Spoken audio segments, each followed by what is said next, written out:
অনুগ্রহ করে শুনবেন, জয়নগর থেকে শিয়ালদহ যাওয়ার জন্যে ট্রেন নম্বর ১৩,১৮৬ গঙ্গাসাগর এক্সপ্রেস প্রতিদিন বিকেল ৪:১০-এ জয়নগর স্টেশনের ৩ নম্বর প্ল্যাটফর্ম থেকে ছেড়ে যায় এবং এটি শিয়ালদহ পৌঁছায় পরের দিন সকাল ৭টায় শিয়ালদহ স্টেশনের ১ নম্বর প্ল্যাটফর্মে।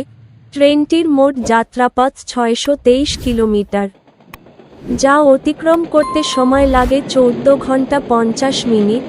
এই ট্রেনের গড় গতিবেগ ৪২ কিলোমিটার প্রতি ঘন্টা এবং সর্বোচ্চ গতিবেগ ১১০ কিলোমিটার প্রতি ঘন্টা।